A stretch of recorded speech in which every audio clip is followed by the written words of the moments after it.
தன்னலம் கருதாது பாடுபடக்கூடியவன் இழந்து விடக்கூடாது. எத்தனையோ வாய்ப்புகள் வருகிற போது அந்த வாய்ப்பை பற்றி நான் கவலைப்படவில்லை. இயக்கம் ஒன்றாக இருக்க வேண்டும் நினைத்தவன் நான் மறந்துவிடக்கூடாது.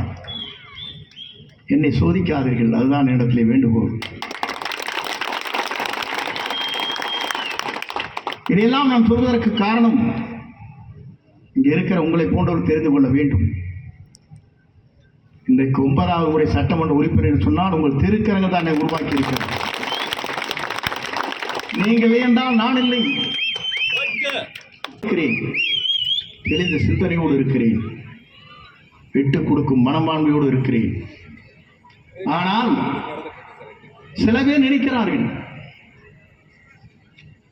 கருத்துக்களை சொல்லுகிறார்கள் மாற்று முகாமில் இருந்து. அவளை பற்றி நமக்கு கவலை இல்லை. நம் இயக்கம் தொண்டர்கள் நிறைந்திருக்கிற இயக்கம், ஒற்றுமை உணர்வோடு பணியாற்றக்கூடிய இயக்கம், விட்டுக் கொடுக்கிற இயக்கம், மறந்துவிடக்கூடாது. இதெல்லாம் நான் எதற்காக சொல்லி சொன்னால், தலைவர் வழியில் வந்தவர்கள் நான் சொல்வதற்கு காரணம், அம்மாவுடைய பல்வேறு பணிகளை கண்கூடாக பார்த்தவன். அவர் விரலை காட்டி சொல்வதற்கு முன்னாலே என்ன நடக்க வேண்டும் என்பதை புரிந்து கொண்டவன். மறந்துவிடக்கூடாது. கேட்பாங்க, ஏன்டா கழட்டி விட்டாங்க, அதுக்கெல்லாம் காரணம் இருக்குது. அதெல்லாம் சொன்னோம்னா தப்பாக போயிடும். அதுக்கு என்ன ப்ரெஷர் என்ன வந்துன்னு எனக்கு தெரியும், எனக்கு மற்றவங்களுக்கு தெரியாது. ஆனால் அதே தாய் சொன்னார்.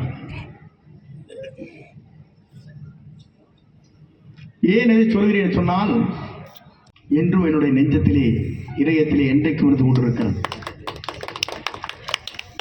ஏன் 2 துறைகளை அவருக்கு பெரிய துறையை தந்தேன், கட்சியில் குழு விருப்பு செயலாளராக நான் ஏன் தந்தேன்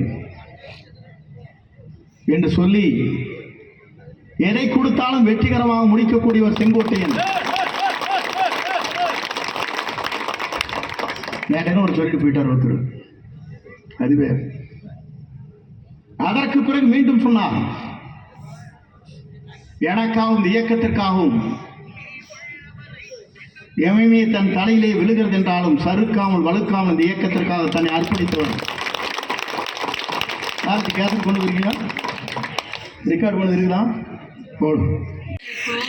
இடம் கொடுக்காத கொள்கை உறுதியும் கொண்ட தலைமை மீது விசுவாசமும் உடையவராக இருந்ததால் தான்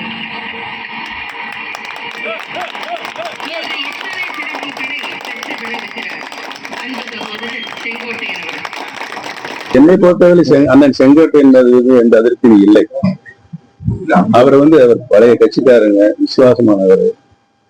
எந்த நிலையிலும் கட்சி ஒன்றாக இயங்கப்பட வேண்டும் என்ற மனச்சாட்சியோடு நடந்து கொண்டிருப்பவர். நானும் அதானங்க சொல்றேன். நான் மட்டும் இல்ல, நானு சின்னம்மா டிடி தினகர் எல்லாரும் இணைந்து இந்த அதிமுக உருவாக்கினாங்களும் பிறந்து வளர்ந்தவங்க தானே. என்னை பொறுத்தவரையில் எந்த ஒரு நிபந்தனையும் கிடையாது. இருக்கு, புரிஞ்சுட்டீங்களா? நானே சின்னம்மாவிடம் பேசியிருக்கிறேன், திரு டிடி தினகரன் சார் அவர்களையும் பேசியிருக்கிறேன். எல்லாரும் இணையருக்கு தயாராக இருக்கிறாங்க. அவருக்கு நிபந்தனை அவர் சொல்லியிருக்காரு, அவரே பேசி தீர்த்துக்கலாங்க. பொதுநன்மை கருதி அதிமுகவுடைய இந்த கட்சி உயிர் பிடிப்போடு இருக்கணும். அம்மா சொன்னார்களே, எனக்கு பின்னாலும் பல 100 ஆண்டுகள் அந்த இயக்கம் இயங்கும் என்று சொன்னார்கள். அதுபோல அந்த இயக்கம் தான் ஆட்சியில் இருக்கும் என்று சொன்னார்கள். அதை நிறைவேறக்கு யாரு உழைக்கணும்? நாங்க தான் உழைக்கணும்.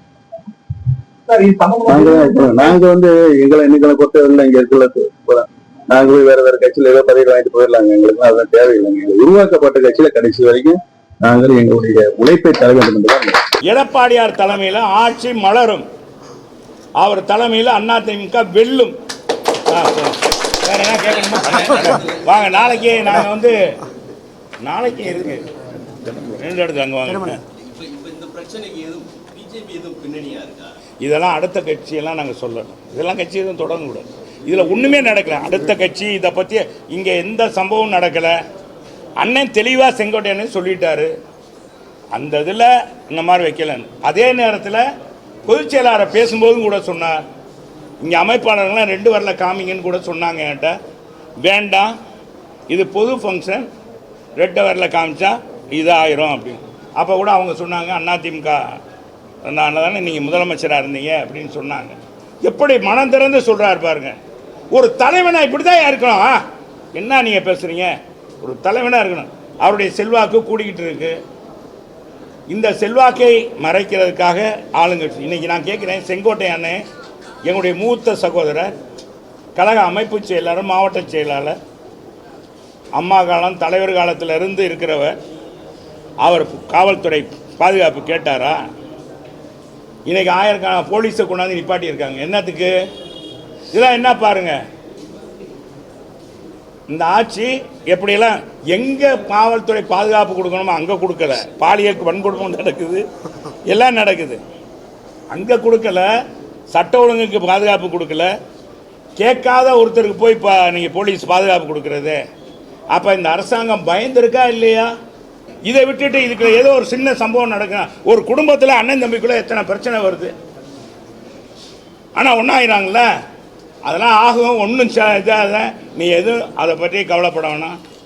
வெல்றோம், ஆட்சியில் அமர்றோம், மக்களுக்கு அமைதி பூங்காவாக தமிழ்நாட்டை நடத்துகிறோம்.